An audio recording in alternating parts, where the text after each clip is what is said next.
तो एक सब्जेक्ट है बच्चों जीएस, और इसमें एक एसएसटी वाला पोर्शन है जिसमें 4 सब्जेक्ट आते हैं। कौन कौन से? हिस्ट्री, ज्योग्राफी, पॉलिटिक्स और इकोनॉमिक्स। एक साइंस वाला सेक्शन आता है, फिजिक्स, केमिस्ट्री और बायो। और एक हम यहाँ पर स्टैटिक जीके। तो ये 8 सब्जेक्ट रहेगा। और किसी एग्जाम में यहाँ से 50 क्वेश्चन, जैसे सीपीयू देने जाओगे तो 50 क्वेश्चन मिल जाएगा। दिल्ली पुलिस कांस्टेबल देने जाओगे तो 35 क्वेश्चन मिल जाएगा। रेलवे देने जाओगे तो लगभग वहाँ भी 50 मिल जाएगा।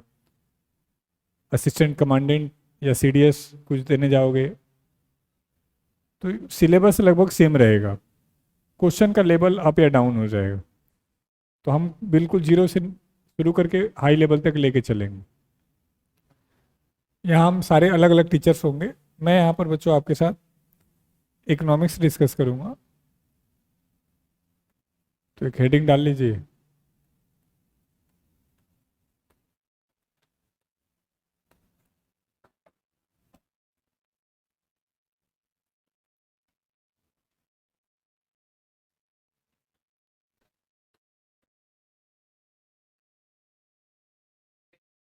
है, लिखना तो पड़ेगा।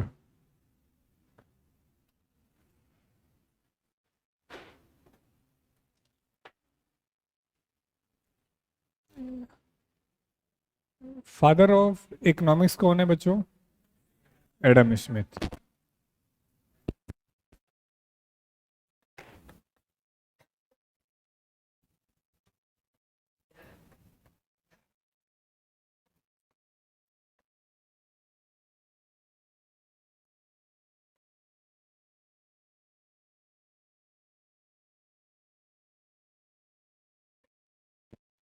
इन्होंने एक बुक लिखी थी, वेल्थ ऑफ नेशन।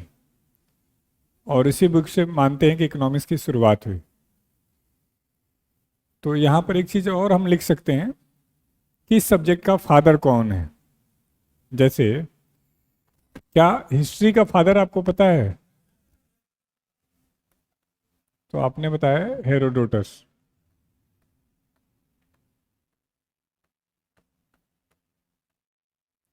ज्योग्राफी का बच्चों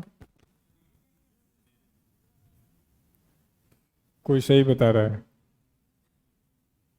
क्या नाम है? हाँ, हिकेटियस। नहीं।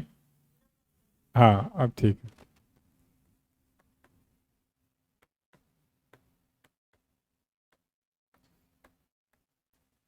पॉलिटिकल साइंस का अरिस्टोटल्स या अरस्तु, जो भी बोलते हैं।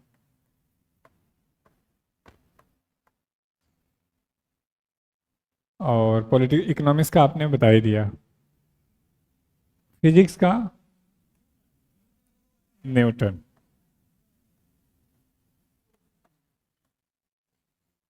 और केमिस्ट्री का, यस, गुड, लिवोसियर या लिवोसिए, दोनों नाम से बोलते हैं। और बायो का अरिस्टोटल्स। अरिस्टोटल्स बायोलॉजी के, पॉलिटिकल साइंस के, जूलॉजी के अकेले फादर माने जाते हैं, अरस्तु। तो ये नहीं पता हो तो लिख लेना चाहिए आपको।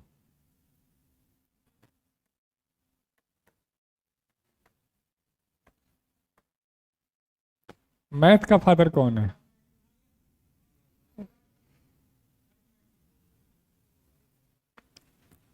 कोई भारतीय किसी सब्जेक्ट का फादर नहीं है।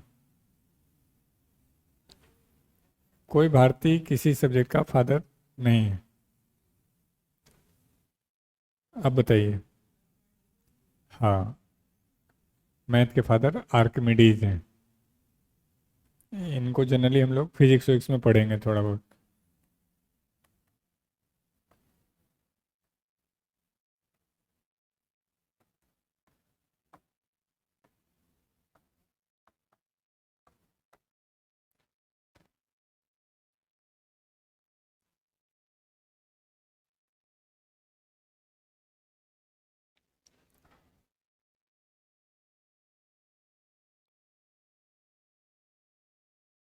आज आप सबको आपका रोल नंबर मिल जाएगा, आपकी पहचान रोल नंबर से ही रहेगी।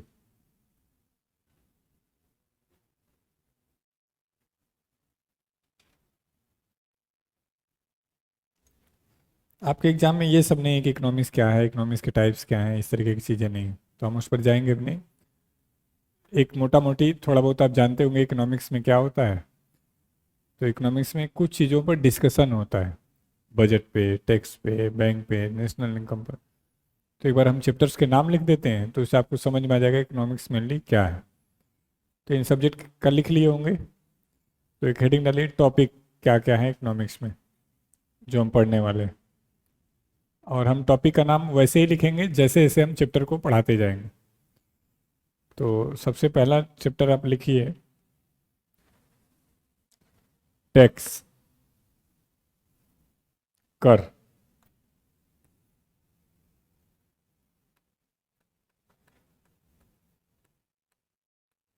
बैंक,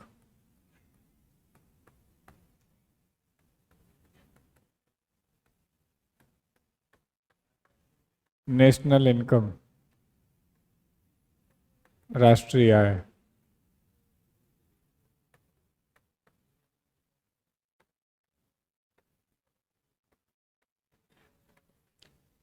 बजट,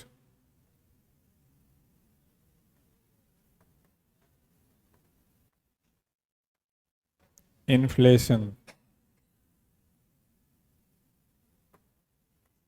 मुद्रास्फीति,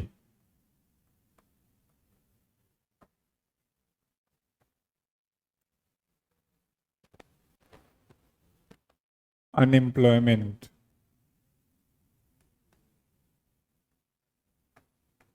बेरोजगारी,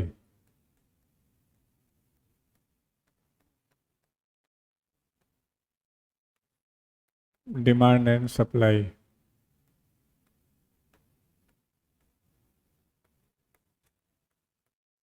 मांग एवं पूर्ति,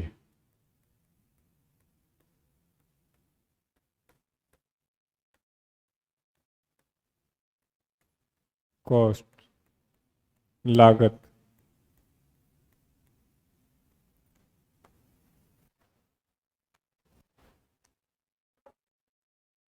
रेवेन्यू, आगम, यूटिलिटी, उपयोगिता,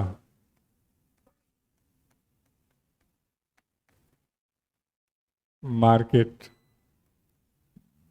बाजार,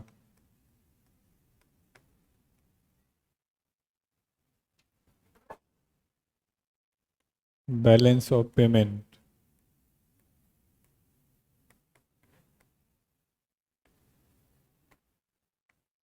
भुगतान संतुलन।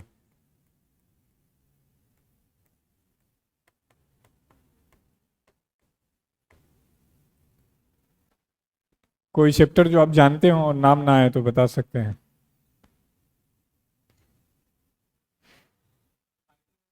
हाँ, गुड।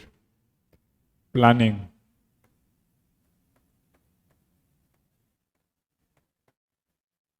योजना।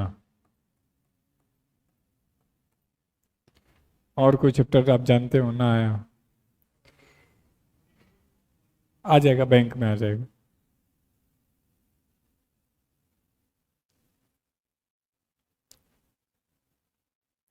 14 चैप्टर हैं जो हमने लिखे हैं। कितने हैं, 14 हैं, 13 हैं? 13 हैं। तो एक कोई और छूट गया। Bank, tax, national income, budget, planning, unemployment, demand supply.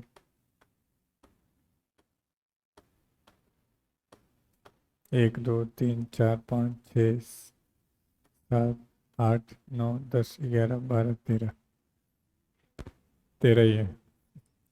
ठीक है, 13 ही लिखो।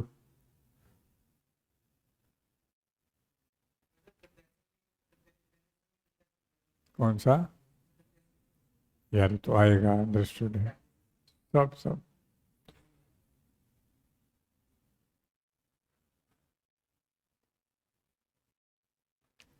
हेडिंग डालिए टैक्स, कर। है बच्चे, एक्सपेंडिचर आ जाएगा, वो किसी में आएगा, बजट चैप्टर में आ जाएगा। लिख दिए होंगे, ठीक। यदि आपने ईमानदारी से मेहनत किया तो सीजीएल क्वालिफाई किया तो टैक्स डिपार्टमेंट मिल जाएगा, पूरा जीवन टैक्स के साथ बीतेगा, इनकम टैक्स या जीएसटी या कस्टम या प्रिवेंटिव ऑफिसर, ऐसा कुछ।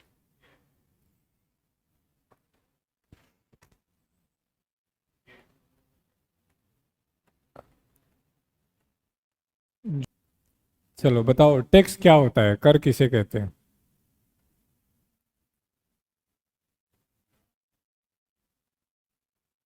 ऐसे तो चलेगा नहीं, बताना तो पड़ेगा, गलत ही बताइए, बताइए।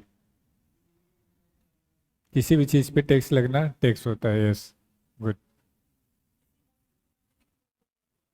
किसी वस्तु पे अतिरिक्त रुपया जो देते हैं उसको भी टैक्स कहते हैं, बहुत अच्छा। और हाँ,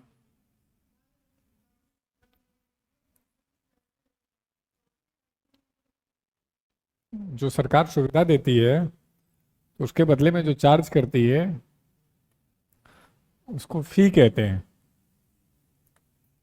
सरकार जो सुविधा देती है तो उसके बदले में जो चार्ज करती है उसको बिल कहते हैं।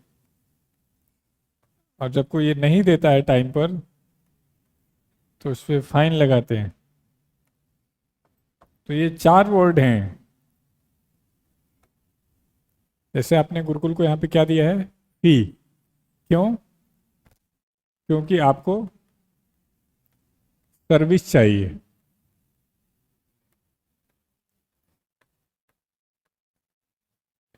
आपने सर्विस लेनी है इसलिए आपने फी दिया है। फी एक प्रकार का कंपलसरी पेमेंट है जो देना ही पड़ता है, बिना फी के सर्विस नहीं मिलेगा। बिल भी एक पेमेंट होता है जो सर्विसेज के बदले में लगता है।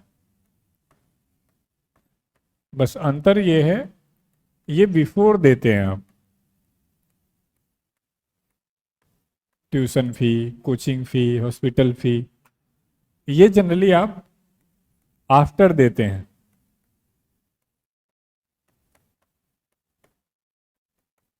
Electricity bill, water bill, telephone bill, ये सारा का सारा क्या होता है, बाद में दिया जाता है।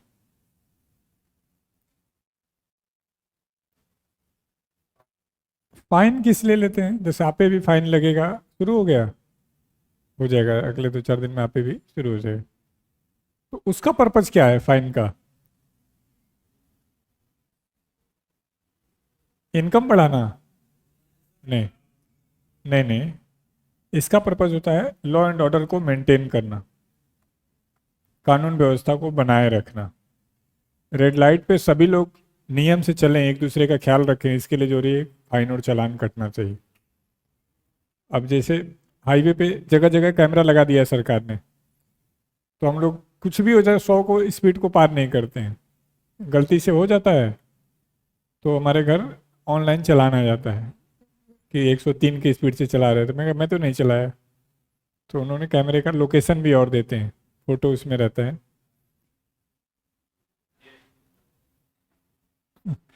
दिल्ली में रहता तब तक पकड़ा गया होता है ना। हाँ, हाँ। अभी दिल्ली में एक नई समस्या आ गई है, पढ़ा हुआ आपने, 10 लाख कुत्तों को रिहेबिट करना है। और कुछ कुत्ता प्रेमी हैं, वो कह रहे हैं गलत है ये। यदि कुत्ते काट रहे हैं तो कुत्ते ना काटे, ये सुविधा दी जाए सरकार के द्वारा, उनका तनाव कम किया जाए, लेकिन कुत्तों को हटाया जाए, ये गलत है कुत्तों के साथ। पृथ्वी सबके लिए बनी थी, कुत्तों के लिए बनी थी। एक नया डिबेट देखो, कल तक कोई प्रॉब्लम नहीं थी, हम चर्चा नहीं करते तो लग रहा था कोई प्रॉब्लम नहीं है। 10 लाख कुत्तों को एक जगह रखने के लिए, जैसे उन्होंने डिबेट में मैं देखा, बोला कि आप 100 कुत्ते को भी एक जगह रखेंगे तो कम से कम 6 से 7 एम्प्लॉय चाहिए। वो कुत्ते एक दूसरे काटने लगेंगे, जो खाना लेके जाकर उसको काटने लगेंगे। है बच्चों, दूसरी जगह भी तो कुत्ते हैं, और एक कुत्ता दूसरे कुत्ते के एरिया में जा नहीं सकता।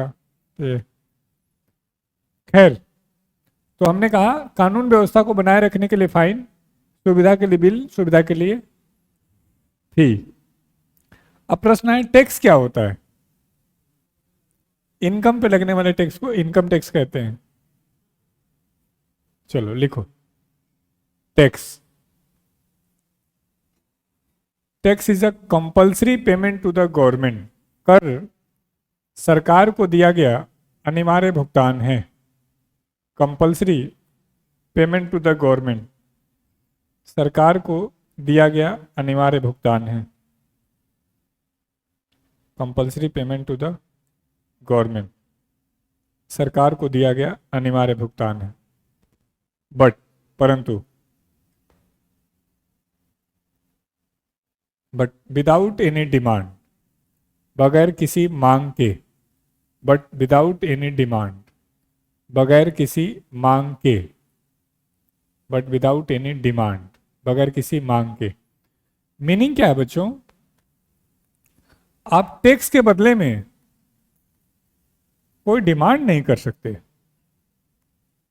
कोई व्यक्ति ये नहीं कर सकता कि मैं टैक्स ज्यादा देता हूं इसलिए मुझे सुविधा मिलनी चाहिए। आप सुनते होंगे रोड पे कई लोग लड़ते हैं कि तुम्हारे पापा का रोड है ये। तो हो सकता है जो बोल रहा है वो ज्यादा टैक्स देता हो, जो नहीं, जो सुन रहा हो कम टैक्स देता हो या नहीं देता हो। लेकिन क्या भारत में कोई ऐसी सुविधा मिली जो सिर्फ टैक्स देने वालों को मिलती है? नहीं। आपको दिक्कत है तो पुलिस आपको भी मिलेगी। अभी सलमान खान को किसी ने कहा कि हम मार देंगे तुमको, तो उनको Z+ सिक्योरिटी मिली हुई है। मुकेश अंबानी को मिली हुई है। हमें आपको भी कोई धमकी दे देगा तो हमें आपको भी पुलिस मिल जाएगी। तो टैक्स के बदले में कोई डिमांड नहीं। फी दिया है तो आप सर्विस की डिमांड करेंगे। सर्विस यूज करेंगे तो आपके घर बिल आएगा तो देंगे। मान लो आप बिजली यूज ही नहीं करो और आपके घर में बिल आ जाए तो आप दे दोगे कि चलो कोई तो कर रहा होगा दे देता हूं। ऐसा नहीं है। तो टैक्स के बदले में पूरे भारत में कोई ऐसा सिस्टम नहीं है जो सिर्फ टैक्स देने वाले को मिलता हो। पुलिस सबको मिलती है, रोड सबको मिलता है, बिजली, डिफेंस, पुल सुविधाएं सबको मिल रही। इसीलिए लॉ कहता है कि कोई टैक्स दे रहा है तो देश में एहसान नहीं कर रहा है। जैसे मुकेश अंबानी अकेले पूरे देश के GDP का 2.5% टैक्स देते हैं। यानी पूरा देश 100 रुपये कमा रहा है तो उसमें 2.5 रुपये अकेले वो दे रहे हैं। तो क्या वो देश में एहसान कर रहे हैं? नहीं। उन्होंने देश को से कमाने के लिए देश के रिसोर्स का यूज किया है। और जो ज्यादा रिसोर्स को यूज करेगा उसको ज्यादा टैक्स देना पड़ेगा। जैसे हम और आप मान लो छोटा बिजनेस कर रहे हैं तो कम रिसोर्स यूज कर रहे हैं। बड़ा बिजनेस करेंगे तो और ज्यादा रिसोर्स, और बड़ा करेंगे तो और ज्यादा रिसोर्स, तो आपको और ज्यादा टैक्स देना होगा। तो टैक्स एक प्रकार का क्या हो गया? कंपल्सरी पेमेंट हो गया। जो क्यों दिया जा रहा है? सरकार ले रही है, लेकिन हम और आप उसके बदले में कोई डिमांड नहीं कर सकते। तो पहला पॉइंट समझ गए टैक्स क्या है? तो मैंने कहा टैक्स एक कंपल्सरी पेमेंट है लेकिन उसके बदले में हम और आप कुछ मांग नहीं कर सकते। यहां पर क्या है? कंडीशन है। यहां पे भी क्या है? कंडीशन है। ये विदाउट कंडीशन है। क्या लगता है देश में टैक्स सभी देते हैं या कोई नहीं भी देता है? सभी देते हैं। आप कोई पार्ले खरीदेंगे तब भी टैक्स देना होगा। आप बस में यात्रा कर रहे हैं टैक्स दे रहे हैं। आप सिगरेट खरीद रहे हैं टैक्स दे रहे हैं। आप कपड़ा खरीद रहे हैं टैक्स दे रहे हैं। तो टैक्स सभी ही देते हैं। बस अंतर यह है कि डायरेक्ट टैक्स दिख रहा होता है, इनडायरेक्ट टैक्स नहीं दिख रहा होता, ऑलरेडी उसमें इंक्लूड होता है। कोई दिक्कत यहां तक? नहीं। अब है कि टैक्स देना पड़ेगा ऐसा कहां लिखा गया है? तो ऐसा संविधान में लिखा गया है। CGL 23 में पूछा गया कि किस आर्टिकल के तहत टैक्स देना कंपलसरी है। तो लिखो taxes implemented with the help of Article 265, करों को अनुच्छेद 265 की मदद से लगाया जा रहा है। Taxes implemented with the help of article 265, करों को अनुच्छेद 265 की मदद से लगाया जा रहा है। Implemented with the help of article 265, अनुच्छेद 265 की मदद से लगाया जा रहा है। तो कॉन्स्टिट्यूशन का आर्टिकल 265 क्या कर रहा है कि government have right to impose any taxes, लेकिन इमेजिन करो यह आर्टिकल नहीं होता तो सरकार जब चाहती, जैसे चाहती, जो चाहती टैक्स लगा देती। यह आर्टिकल नहीं होता तो हम और आप टैक्स देने से मना कर देते तो सरकार हम पर कोई केस नहीं कर सकती थी। लेकिन इस आर्टिकल के होने से क्या हो गया कि सरकार तभी कोई टैक्स लगा सकती है जब उसको कॉन्स्टिट्यूशन में ऐड करेगी, और यदि ऐड हो जाएगा तो कोई देने से मना नहीं कर सकता। दो बातें हो गई, हम और आप सुरक्षित हो गए कि सरकार, जैसे जीएसटी लाना था, तो जीएसटी लाना था ऐसा कब बात हुआ? 2003 में बात हुआ, और कब लागू कर पाए? 1 जुलाई 2017 को। 16 में तो ऐड कर पाए, यानी लगभग 13 साल लग गया हमें कॉन्स्टिट्यूशन में लाने में। मान लो ये आर्टिकल नहीं होता तो जब चाहते तभी लगा देते, तो इससे जनता भी सुरक्षित हो गई, और यदि ऐड हो गया तो कोई मना नहीं कर सकता देने से। तो पहला पॉइंट समझ पाए कि टैक्स क्या है, और दूसरा टैक्स किस आर्टिकल के तहत लगाते हैं। अब तीसरा, टैक्स क्यों लगाते हैं? तो जिस तरीके से परिवार को चलाने के लिए बच्चों इनकम की जरूरत है, वैसे ही देश को चलाने के लिए भी टैक्स की जरूरत है। आपके घर में यदि इनकम नहीं आएगी तो परिवार चलेगा नहीं। तो देश में रोड बन रहा है, फ्लाईओवर बन रहे हैं, डिफेंस आ रहा है, सब्सिडी आ रहा है, स्कूल आ रहा है, हॉस्पिटल आ रहा है। कल आप जब गवर्नमेंट ऑफिसर बन जाएंगे तो सारा का सारा पैसा कहाँ से आ रहा होगा? टैक्स से। इसीलिए देखोगे अभी सरकार का मेन फोकस किस पे चल रहा है? टैक्स पे ही चल रहा है। अभी परसों 15 अगस्त को भी मोदी जी ने कहा है कि जीएसटी के स्लैब को हम ईजी करने जा रहे हैं। आज तो नहीं, 3-4 क्लास के बाद हम पढ़ेंगे जीएसटी के 5 स्लैब चल रहे हैं, 0%, 5%, 12%, 18% और 28%। तो करें हम इसको ईजी करेंगे, हम 28 वाला खत्म करेंगे, हम 12 वाला खत्म करेंगे, हम 0, 5 और 18 वाला ही रखेंगे। कल इसके लिए मीटिंग भी हो गई है। तो ऐसी ढेर सारी चीजें यहाँ पे चल रही होती हैं। जैसे परिवार पूरा डिस्कशन किस पे कर रहा होता है? इनकम लगाने पे। उसे देश भी इसी पे काम कर रहा है। देश में जिस पैसे का मिसयूज हो रहा है वो भी पैसा टैक्स से ही आ रहा है। मिसयूज का मतलब, मोदी जी रोड शो कर रहे हैं, अरविंद केजरीवाल गोवा में ऐड करके बताएं कि हमने दिल्ली में सस्ता फ्लाईओवर बनाया, वो भी टैक्स के पैसे से। मिस मायावती अपने लिए मंदिर और मूर्ति बनवा लें, वो भी टैक्स के पैसे से। मुलायम सिंह यादव के बेटे अखिलेश यादव गोवा में, यूपी में सैफई महोत्सव करें, वो भी टैक्स के पैसे से। अभी जो हमारे मंत्री लोग 5 स्टार होटलों में मीटिंग करते हैं, 1.5 लाख रुपए थाली का खाना खाते हैं, वो भी टैक्स के पैसे से आता है। तो जो भी यूज है वो सारा का सारा पैसा कहाँ से आ रहा है? टैक्स से। तो यहाँ तक कोई दिक्कत नहीं। अब जो मेन हमारे एग्जाम में आता है वो आता है टैक्स कितने तरीके का होता है। तो टैक्स कितने तरीके का होता है बच्चों? 2 तरीके का। कौन कौन सा? डायरेक्ट टैक्स और इनडायरेक्ट टैक्स। तो लिख डालो, टैक्सेस डिवाइड इन 2 टाइप्स। करों को 2 प्रकार से बांटते हैं, प्रत्यक्ष कर एंड इनडायरेक्ट टैक्स, अप्रत्यक्ष कर।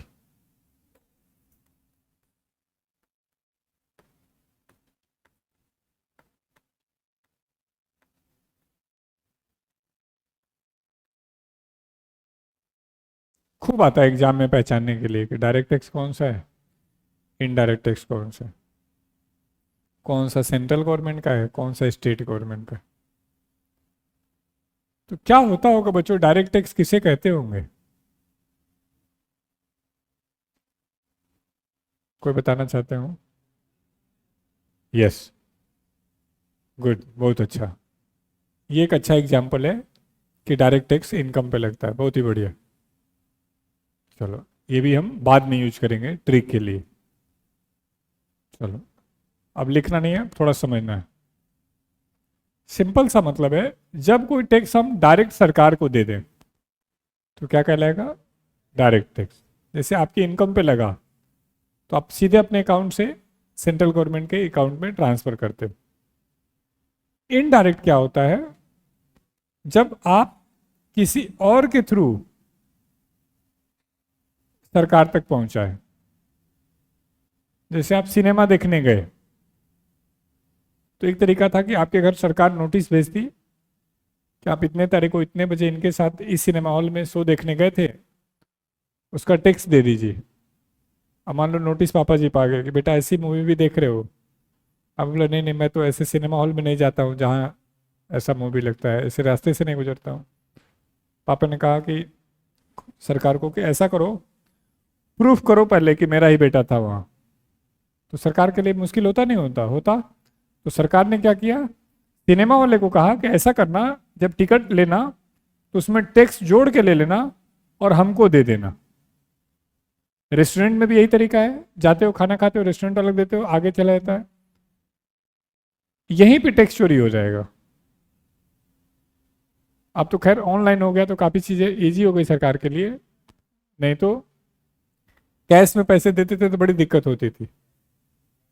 हाँ, जब तुम इनकम टैक्स इंस्पेक्टर बन जाओगे या जीएसटी, तो जाके रेट डालोगे सिनेमा हॉल में, तो देखोगे कि 6,000 लोग बैठे हैं और टिकट कटा है 400 लोगों का।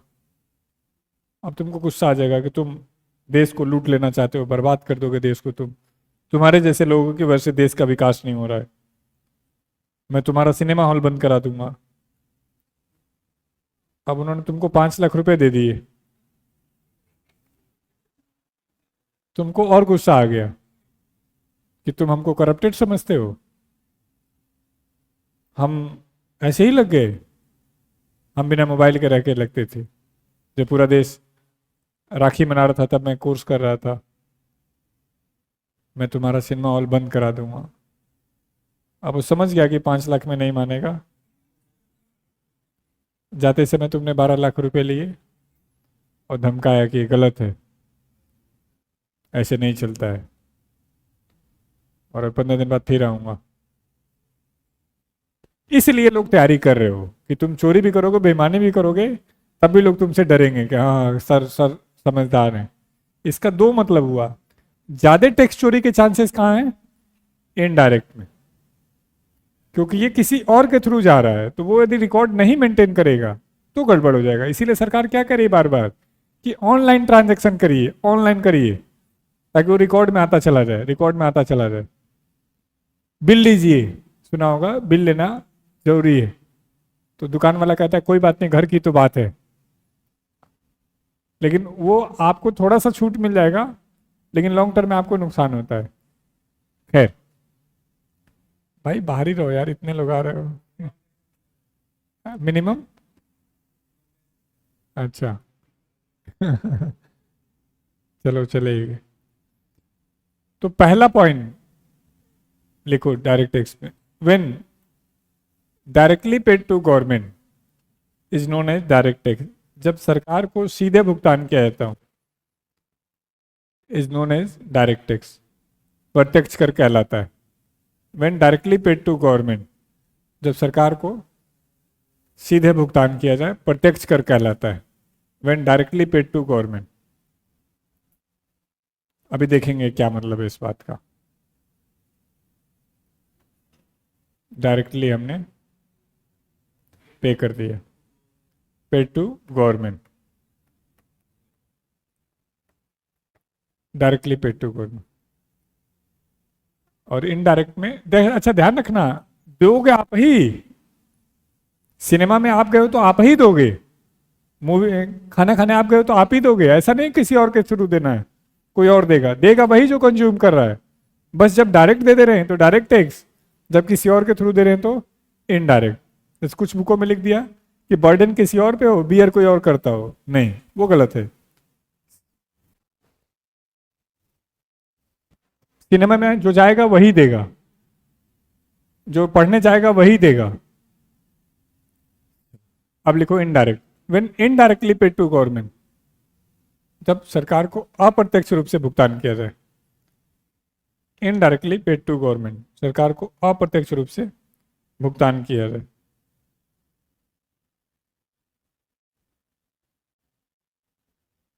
अप्रत्यक्ष रूप से भुगतान किया जाए।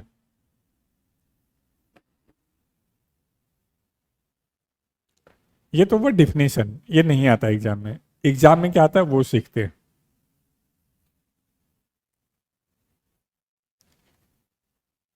हम एग्जाम में कैसे पहचानेंगे कौन सा डायरेक्ट है कौन सा इनडायरेक्ट, मेन ये है। तो एक तरीका है मैं लिस्ट बनवाऊंगा रट लो, वो अच्छा तरीका नहीं है। एक दूसरा तरीका है कि हम कुछ कॉन्सेप्ट सिखाएंगे उससे अप्लाई करेंगे। तो लिखो indirect tax implemented on goods and services, अप्रत्यक्ष कर वस्तुओं एवं सेवाओं पर लगाए जाते हैं। गुड्स एंड सर्विसेज, अप्रत्यक्ष कर वस्तुओं और सेवाओं पर लगाए जाते हैं। अब इसका मतलब क्या है थोड़ा देखो, अभी लिखना नहीं है सिर्फ सुनना है। आपने सुना एंटरटेनमेंट टैक्स, मनोरंजन कर, कहाँ लगता है ये? सिनेमा हॉल में। तो मनोरंजन किस में आता है? सर्विस में। सर्विस का मतलब है जो दिखाई ना दे। जैसे ये पेन है तो ये वस्तु है, वस्तु दिखाई देती है, टच किया जा सकता है। सर्विसेज दिखाई नहीं देती है, टच नहीं कर सकते। तो हमने कहा इंटरटेनमेंट टैक्स, कौन सा टैक्स हो जाएगा? इनडायरेक्ट। मान लो मैं कहूं टोल टैक्स, टोल क्या है? सड़क यूज कर रहे हैं, तो किस में आएगा? सर्विसेज में। तो टोल टैक्स कौन सा? Indirect tax. मान लो मैं कहूं एक्साइज ड्यूटी, उत्पाद शुल्क, तो उत्पादन किसका होता है? वस्तु का। तो कौन सा टैक्स? Indirect tax. मैं मान लो आपसे कहूं ट्रांसपोर्टेशन टैक्स, परिवहन कर, तो ट्रांसपोर्टेशन किस में आता है? सर्विस में। तो कौन सा टैक्स? Indirect tax. मैं कहूं लग्जरी टैक्स, विलासिता कर, जब आप ज्यादा पैसे कमाने लगोगे तो महंगा मोबाइल खरीदने लगोगे 28%, तो कौन सा टैक्स? Indirect tax. जब आप ज्यादा पैसे कमाने लगेंगे तो 3 स्टार से ऊपर के होटलों में रुकने लगेंगे, तो कौन सा tax? Indirect tax, luxury tax. जब आप ज्यादा पैसे कमाने लगेंगे तो एसयूवी खरीदने लगेंगे, बड़ी गाड़ियां खरीदने लगेंगे, तो कौन सा टैक्स?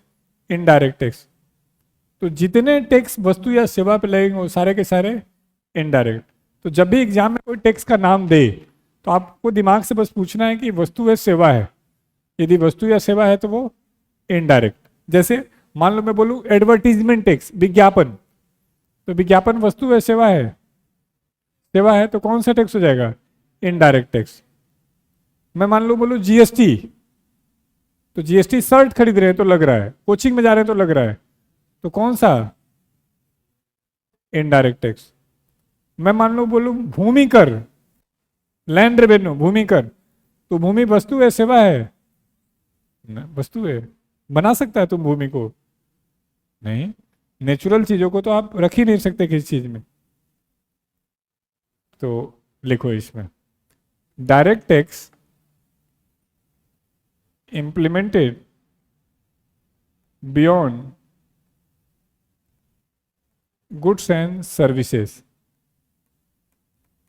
प्रत्यक्ष कर वस्तु एवं सेवा के अतिरिक्त लगाई जाती है। Implemented beyond goods and services, वस्तु और सेवा के अलावा, के अतिरिक्त।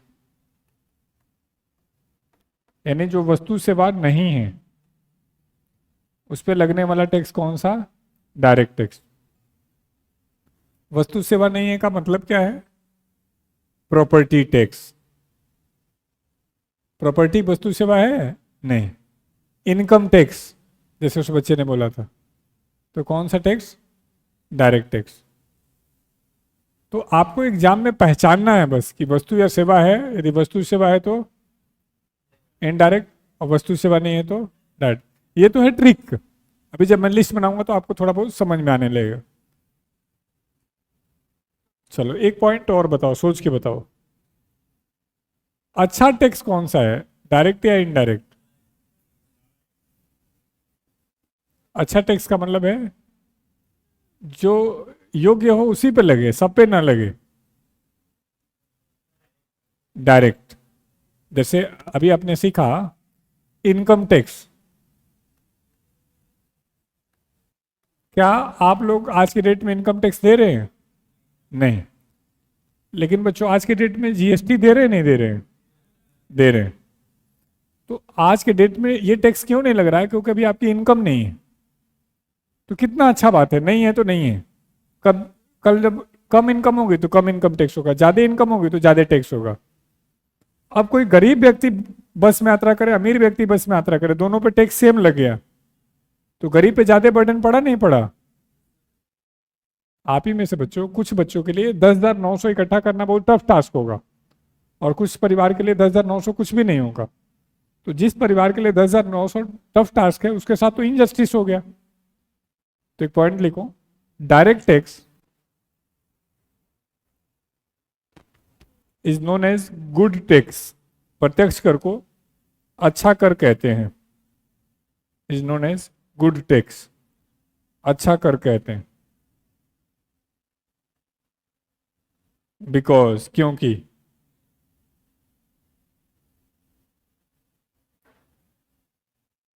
बिकॉज क्योंकि it is a justiciable tax, क्योंकि यह न्यायपूर्ण कर है। जस्टिसिएबल, न्यायपूर्ण, इसमें न्याय का गुण पाया जाता है। जस्टिसिएबल टैक्स, न्याय का गुण क्या कहता है?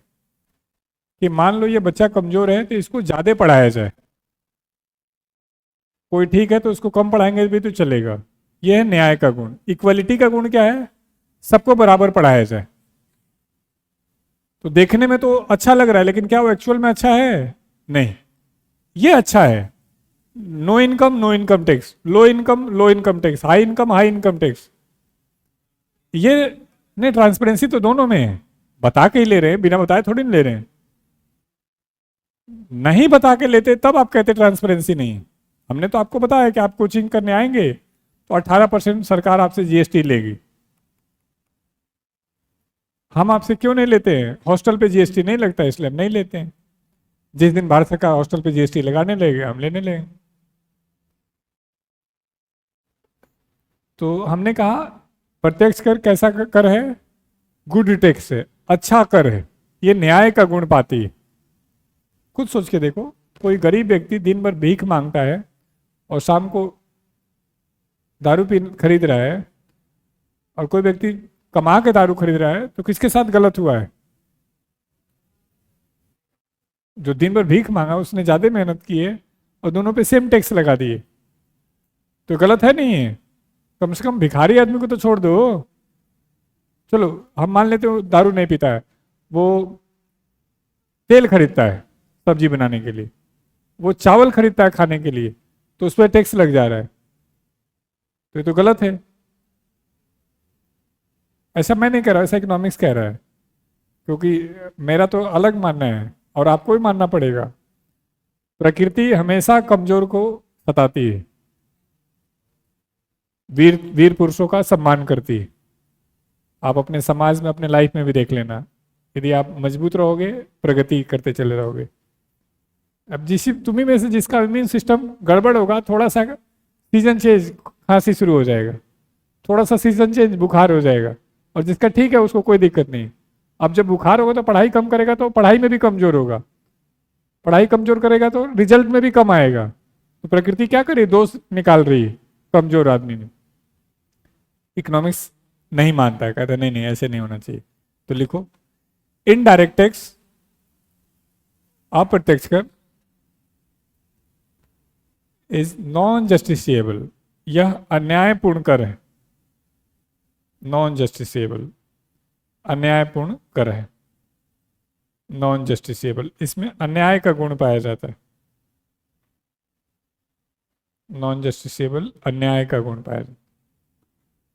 तो सोच के बताओ सरकार को कौन सा टैक्स लगाना चाहिए, डायरेक्ट या इनडायरेक्ट? करें, कोई शब्द नहीं लगाना चाहिए। जैसे दुबई नहीं लगाता है टैक्स, बताओ आपको, सिंगापुर नहीं लगाता है टैक्स, स्विट्जरलैंड नहीं लगाता है टैक्स, तो वो कैसे चल रहा है? वो टूरिस्ट लोगों से पैसा ले लेता है वीजा के नाम पे। कोई जरूरी थोड़ी ना कि जीवन चलाने के लिए नौकरी ही करना पड़े। बड़ा बिल्डिंग बना के किराए पे दे दो, मजे करो मकान मालिक। तो सबका अपना अपना तरीका है। किसी ने कहा कि मैं जॉब करके कमाऊंगा, किसी ने कहा बिजनेस करके। तो कुछ देश टैक्स नहीं भी लगाते हैं, कुछ देश टैक्स लगा देते हैं। जनरली भारत जैसे देश में क्या प्रॉब्लम है वो सीखना है। अब बच्चों, हमने कहा कि कौन सा टैक्स लगाना चाहिए, तो बताओ भारत में कौन सा टैक्स लगाना चाहिए, डायरेक्ट या इनडायरेक्ट? डायरेक्ट। लेकिन लगा कौन सा रहे हैं? इनडायरेक्ट। तो लिखो फिर सीखते हैं। डायरेक्ट टैक्स, प्रत्यक्ष कर, direct tax is the feature of developed country. प्रत्यक्ष कर विकसित देशों में पाया जाता है। फीचर ऑफ डेवलप्ड कंट्री, विकसित देशों में पाया जाता है। फीचर ऑफ डेवलप्ड कंट्री, प्रत्यक्ष कर विकसित देश में पाया जाता है। एंड इनडायरेक्ट टैक्स, अप्रत्यक्ष कर,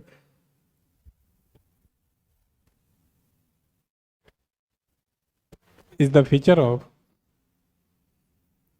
डेवलपिंग कंट्री, विकासशील देशों में पाया जाता है। फीचर ऑफ डेवलपिंग कंट्री, विकासशील देशों में पाया जाता है। डेवलपिंग कंट्री, विकासशील देशों में पाया जाता है। अब थोड़ा सीखते हैं कैसे। Direct tax is the feature of developed country और इनडायरेक्ट बैकवर्ड कंट्री या पिछड़े देशों। अब एक एग्जाम्पल से समझना, फिर आपको समझ में आएगा। अच्छा ये बताओ, इंडिया में ज्यादा अमीर लोग हैं ज्यादा गरीब लोग हैं? ऐसा बोलते हैं भारत एक अमीर देश है जहां गरीब लोग रहते हैं। क्यों? वही सीखेंगे अभी। ये मुझे लगता है हर बच्चे को सिखाना चाहिए स्कूल लेवल। आपको ये पता है पूरे पृथ्वी पर 3% लोगों के पास 97% प्रॉपर्टी है और 97% लोगों के पास सिर्फ 3% प्रॉपर्टी है। आप अपने गांव में भी देखना, कुछ ही परिवार होंगे जो सबसे ज्यादा रईस होंगे, मैक्सिमम लोग एवरेज लाइफ जी रहे हों। अपने जिले में भी देखोगे तो कुछ परिवार होंगे जिनके पास सब सुविधाएं हों। क्या वजह है? कुछ लोग बहुत प्रगति करते चले जाते हैं और मैक्सिमम लोग एवरेज लाइफ जी रहे होते हैं। क्या? हम तो नॉर्मल लैंग्वेज बताओ।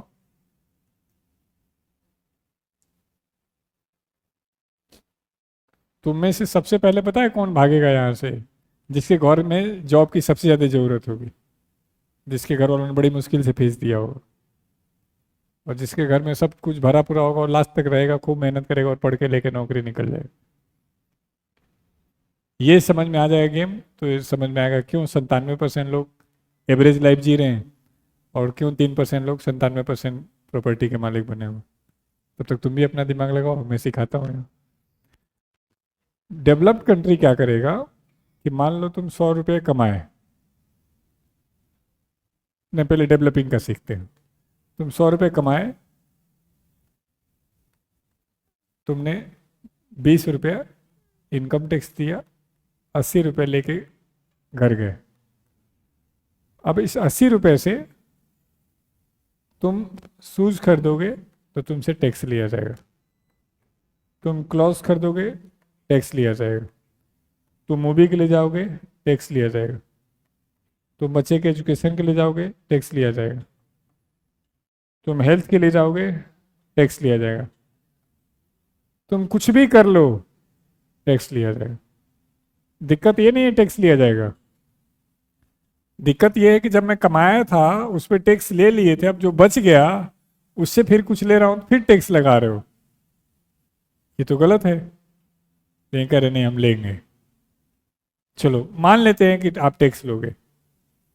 जब हर चीज पर टैक्स लगेगा, या किसी भी चीज़ पे जब टैक्स लगेगा तो उस वस्तु का प्राइस क्या हो जाएगा, बढ़ जाएगा। मान लो 100 रुपए की वस्तु है, इस पर 20 रुपए टैक्स लग गया तो नो डाउट ये 120 की हो जाएगी। तो जब भी किसी चीज़ का प्राइस बढ़ेगा तो लोग उसकी डिमांड क्या करेंगे, कम कर देंगे, उसकी मांग कम हो जाएगी। मांग कम हो जाएगी तो सप्लायर उसकी सप्लाई क्या करेगा, जब कोई चीज़ कोई नहीं खरीदेगा तो आपको अपनी ऑटोमेटिक उसकी सप्लाई कम करनी पड़ेगी। सप्लाई कम करोगे तो लोगों को रोजगार कम मिलेगा, और रोजगार कम मिलेगी तो लोगों की इनकम, बताओ यदि रोजगार नहीं मिलेगा तो लोगों की आय क्या होगी, कम होगी। और इनकम कम होगा तो इनकम टैक्स कम मिलेगा। लेकिन देश को तो चलाना पड़ेगा, यहाँ से टैक्स आ नहीं रहा है तो सरकार क्या करेगी, यहाँ और टैक्स लगाएगी, तो वस्तु क्या हो जाएगी, और महंगी हो जाएगी। तो लोगों को इनकम और कम होगा, इनकम टैक्स और कम मिलेगा, और हम एक साइकिल में फंस जाएंगे। ये पिछड़े देशों के साथ प्रॉब्लम है। डेवलप्ड कंट्री क्या करेंगे वो देखो।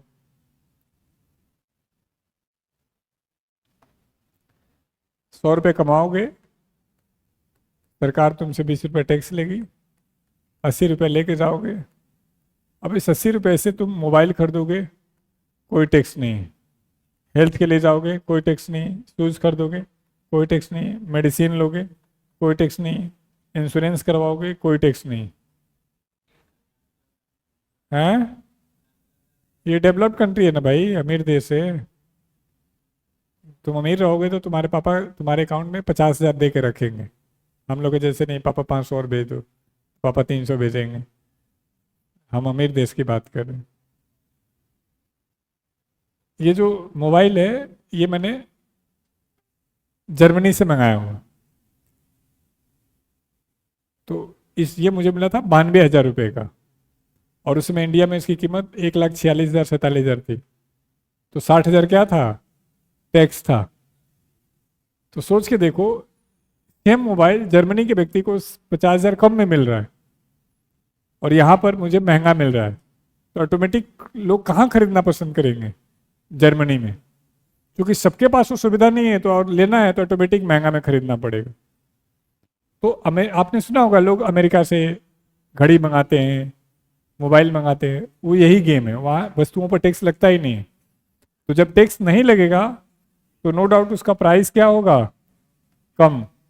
तो उसकी डिमांड ज़्यादा, सप्लाई ज़्यादा, इनकम ज़्यादा, क्योंकि जॉब ज़्यादा होगी। अब इनकम ज़्यादा होगी तो गवर्नमेंट को इनकम टैक्स क्या होगा, ज़्यादा मिलेगा। तो सरकार यहाँ और छूट देगी, वस्तु और सस्ती होगी। ट्रंप यही तो लड़ रहा है कि जब मेरे वहां से कोई वस्तु तुम अपने वहां मंगा रहे हो, अपने वहां से कोई चीज मेरे वहां भेज रहे हो, तो चाह रहे हो मैं टैक्स ना लगाऊं। और जब मेरे वहां से कोई वस्तु तुम्हारे वहां जा रही है तो तुम 200% टैक्स लगा रहे हो। वो अपनी जगह सही है, इंडिया गलती करता है। जो विदेशों की गाड़ियां तुमको BMW, मर्सिडीज, ऑडी दिख रही हैं, ये महंगी नहीं है, टैक्स बहुत ज्यादा है। अभी इसने टेस्ला ने गाड़ी बनाई है, 31 लाख की गाड़ी पर 35 लाख का टैक्स है। तो ट्रम्प कह रहा है तुम हमें पागल समझ रहे हो, हमारी वस्तु जब तुम्हारे वहां जा रही है तो तुम तो टैक्स लगा दे रहे हो, और जब तुम टाटा की बनी हुई गाड़ी हमारे पास भेज रहे हो, हम नहीं लगा रहे हैं टैक्स, तो हमारी गाड़ियों को नुकसान हो रहा है, हमारे सेलर्स को, तो हम तो लगाएंगे। हाँ, ये सब वर्ड भी हम आगे सीखेंगे। तो हमने क्या कहा, डेवलप्ड कंट्री और डेवलप्ड होता जा रहा है और सुविधाएं देता जा रहा है, और पिछड़ा देश और पिछड़ते चला जा रहा है। वही बात, जिसमें जिसमें तुम्हें से जिसको मेहनत करने की आदत होगी, जो मेहनत की वैल्यू समझ जाएगा, वो और तेजी से आगे निकलेगा। कुछ ऐसे होंगे बेचारे की नींद नहीं पूरी होगी, बेचारे का कंसंट्रेशन ही नहीं बनेगा, परेशान रहेगा, और डाउन होता चला जाएगा। प्रकृति का ही नियम है कि आप आगे बढ़ेंगे हम आपको और सपोर्ट करेंगे, और आप पीछे हटेंगे हम आपको खुद खींचेंगे। वो जो 97 और 3 का कॉन्सेप्ट है। जब बड़े फैमिली में जाओगे, एलिट सोसाइटी में, तो वहाँ डिबेट क्या होता है, ये बिजनेस कैसे करें, ये दुकान कहाँ खरीदें, ये पैसा इन्वेस्ट कहाँ करो। जब नीचे हमारी वाली फैमिली में जाओगे, लोअर वाले में, तो वहाँ डिस्कस हो रहा है कि शाम को गुलाब जामुन खा लें क्या। नहीं नहीं, आज खीर बनाते हैं, क्योंकि हम उन्हीं छोटी छोटी चीज़ों में उलझे हुए हैं, उन्हीं में खुशियाँ ढूंढ रहे हैं।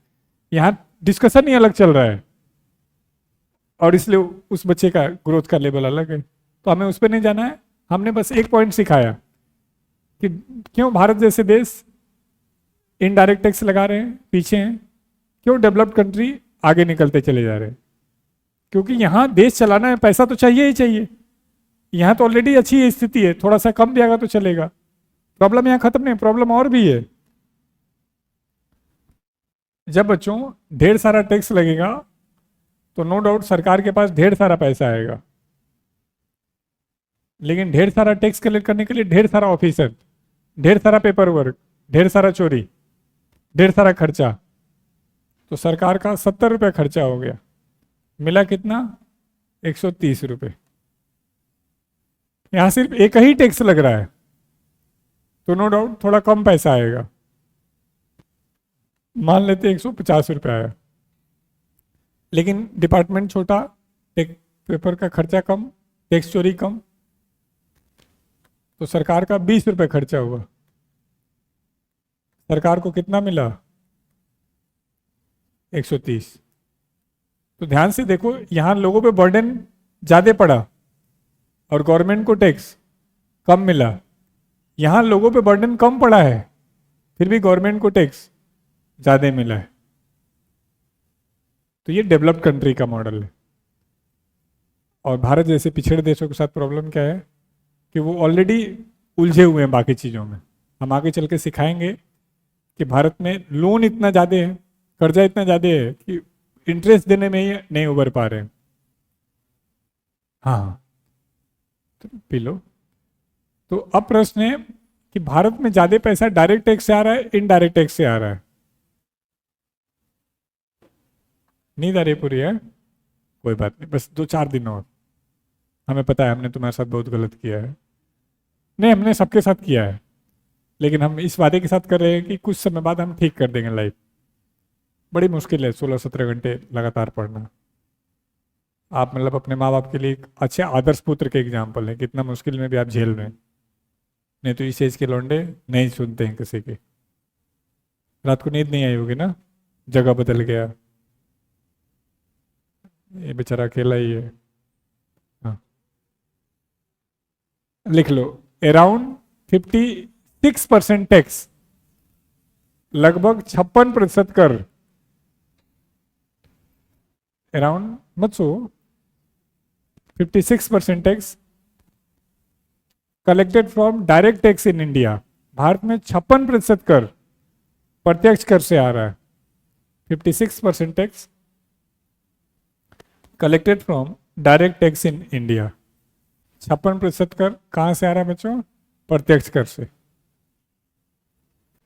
तो ये अपने लिए एक अच्छा शुरुआत है कि भारत में ज्यादा टैक्स कहां से आ रहा है? डायरेक्ट टैक्स से। लेकिन मजे वाली बात क्या है कि मैक्सिमम टैक्स कुछ कंपनियां ही दे रही हैं। रिलायंस, टाटा, अडानी है, ये 150 कंपनियां हैं, वो इतनी बड़ी हो गई हैं कि पूरे देश के पास जितना पैसा है उससे ज्यादा पैसा इन एक कंपनी के पास है। मीडिया चैनल सब इनका है, रिसोर्स सारा इनका है। सरकार एयरपोर्ट बना रही है तो इनकी तरफ देख रही है कि भाई आप चला लोगे, कोई बात नहीं, बना लो, हम चला लेंगे। पता है ना, सारे एयरपोर्ट देश के लगभग अडानी के पास हैं, सारे सी पोर्ट लगभग अडानी के पास हैं, रेलवे कुछ दिन बाद सारे रिलायंस के पास हो जाएगा।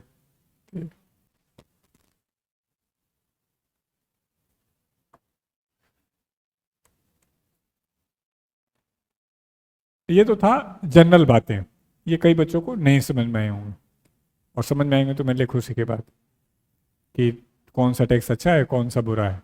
तो थोड़ा बहुत आ गया होगा कि डायरेक्ट टैक्स एक अच्छा कर है, ये लगाएंगे तो दिक्कत नहीं। अब एक चार्ट बनाते हैं और सीखते हैं एग्जाम के पॉइंट व्यू से। कल इसका असाइनमेंट भी बंटवा दूंगा टैक्स चैप्टर का, तो आपको समझ में आने लगेगा कि जो सर पढ़ा रहे हैं इससे क्वेश्चन कैसे आता है। तो साथ के साथ बनाओ टैक्स को, डायरेक्ट टैक्स, प्रत्यक्ष कर,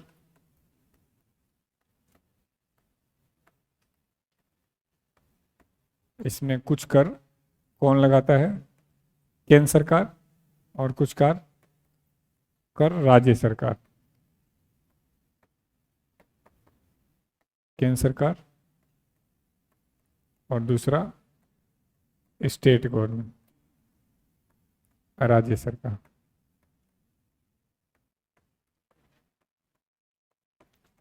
हर महीने हम किसी न किसी बैच को खाटू श्याम लेके जाते हैं। तो इस सैटरडे हम आपके ब्रांच से किसी बैच को खाटू श्याम लेके जा रहे होंगे। तो आप में से किसी की इच्छा होगी तो देख लीजिएगा। हालांकि मेरी इच्छा है कि अभी आपकी इच्छा ना हो, 2-4 वीक बाद हो तो अच्छा लगेगा। चार्जेबल होता है, फ्री नहीं होता है।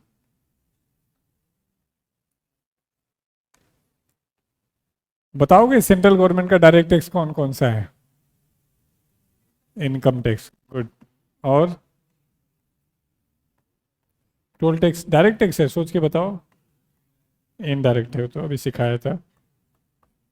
निगम कर, इनकम टैक्स, आयकर,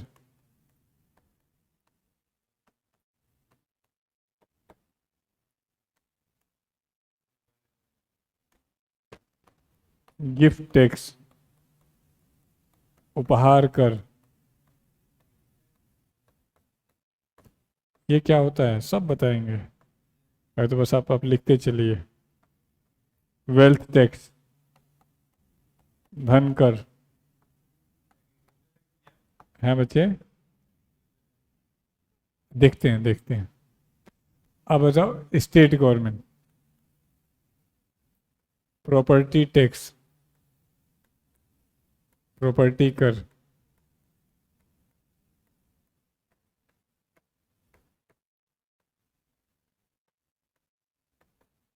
एग्रीकल्चर इनकम टैक्स, जो बच्चा पूछ रहा था देख लो ये। कृषि आयकर,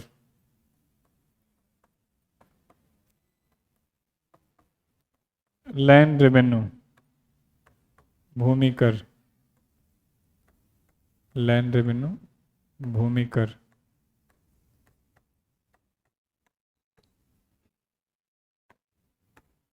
प्रोफेशन टैक्स, व्यवसाय कर।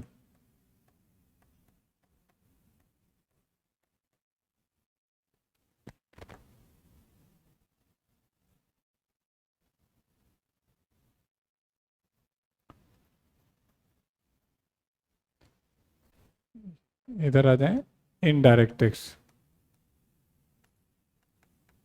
आप टैक्स कर।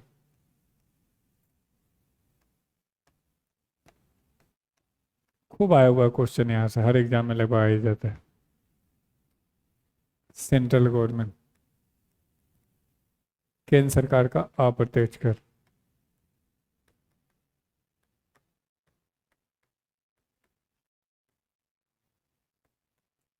एक्साइज ड्यूटी, उत्पाद शुल्क।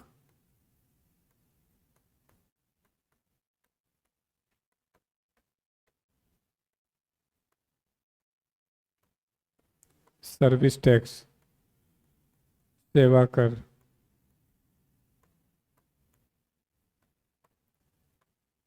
Central sales tax,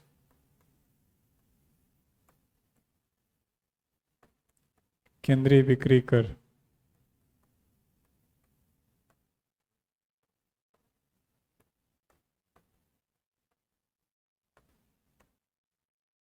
custom duty, यदि तुम कस्टम इंस्पेक्टर बनोगे तो सबसे ज़्यादा पैसा कमा सकते हो। डेली कितना सोचते हैं आप, डेली कितना कमाना चाहिए एक इंस्पेक्टर को? कुछ आइडिया कि इतना तो होना ही चाहिए। कितना लाख? 10 लाख भी हो सकता है डेली का। इतना ज़्यादा पैसा है। वही मैं मजाक थोड़ी कर रही, ये 4-5 साल नौकरी करके छोड़ देते हैं। कोई मॉल खोल के बैठा है, कोई खुद की कंपनी खोल के बैठा है, नहीं तो सीबीआई पकड़ ले जाती है।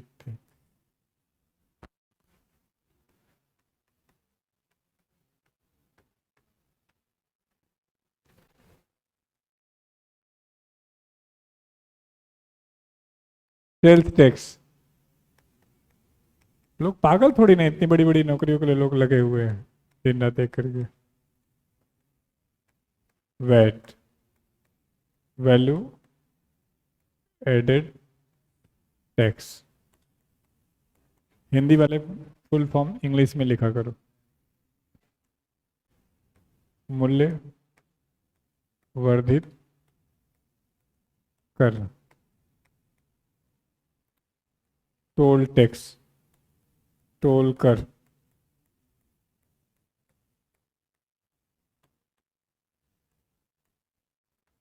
Stamp duty. कई सारे टैक्स आप नहीं जानते होंगे तो घबराइएगा नहीं, एक एक करके सब डिटेल पढ़ेंगे।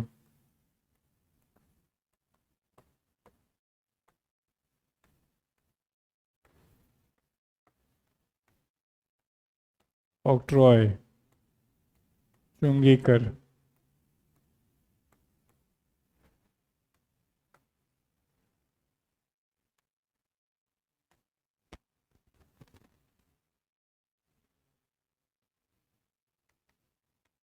Entertainment tax,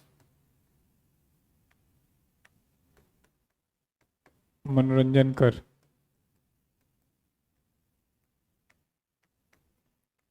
advertisement tax,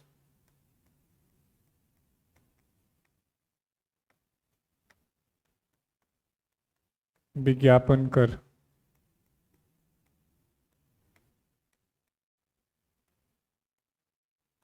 luxury tax, विलासिता कर,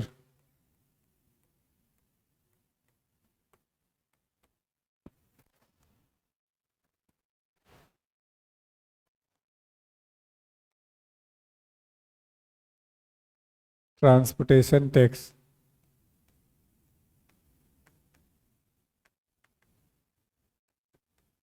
परिवहन कर।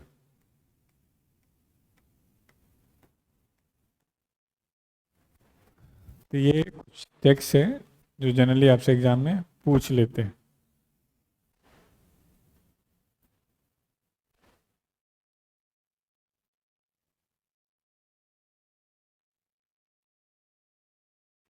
बना लिए? तो हेडिंग डाल लीजिए कॉरपोरेट टैक्स। या शुरू नहीं करेंगे, अगली क्लास में करेंगे क्योंकि अभी 1-2 मिनट बचा है। मेरी गाड़ी का चाबी दे जाइए, तो मुझे भाग के जाना है दूसरे कैंपस में, गर्ल्स कैंपस। तो अभी आपका 3:45 से 4 बजे का ब्रेक हो जाएगा और फिर 4 से 5:30 मैथ पढ़े। तो जितना बताया है इसमें कहीं किसी का कोई क्वेश्चन हो तो पूछ सकता है। कोई टेक्स्ट मत पूछना है, टेक्स्ट तो सारा डिटेल बताऊँ। है कौन? प्रॉपर्टी वाला डायरेक्ट में कैसे होगा? ऑक्ट्रॉय, चुंगी कर, बताऊंगा, सब बताएंगे। किस में जाना चाहिए? गाड़ी की चाबी मेरी। हाँ, शायद वहाँ सोया था मैं। प्रॉपर्टी भी मानव निर्मित नहीं कर सकता, मॉडिफाई कर सकता है। हाँ, क्या बना? पोजीशन। तो पोजीशन तो सब में बना रहेगा। ये टीवी तुम खरीदो तुम्हारा हो गया, ये घर किसी ने खरीदो उसका हो गया, वो नहीं। जो भी गुड सर्विस है, ये कोई लॉ नहीं है, ये तो हमने जनरली पहचानने का तरीका बता दिया। जैसे तुम मेरे से पूछते गिफ्ट टैक्स क्यों है, तो शायद मैं फंसता, क्योंकि गिफ्ट में तो देते हैं, लेकिन गिफ्ट में प्रॉपर्टी भी तो देते हैं, इसलिए उसको डायरेक्ट में भी रखा गया। आएंगे सब एक एक करके, जब बताएंगे तो बहुत सारी चीजें सिखाएंगे। और कोई क्वेश्चन हो? टैक्स, अरे अरे बाप रे, देखो ये अच्छा क्वेश्चन पूछा है कि टैक्स क्या है, डायरेक्ट है इनडायरेक्ट है? मानो क्या है, महिला है पुरुष है?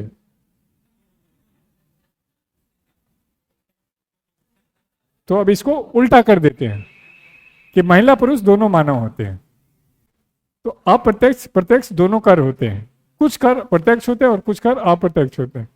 तो उनमें से कुछ हमने प्रत्यक्ष का एग्जाम्पल दिया है, कुछ अप्रत्यक्ष का। क्योंकि हमने तो उसी को डिवीजन किया था कि टेक्स्ट दो प्रकार के होते हैं।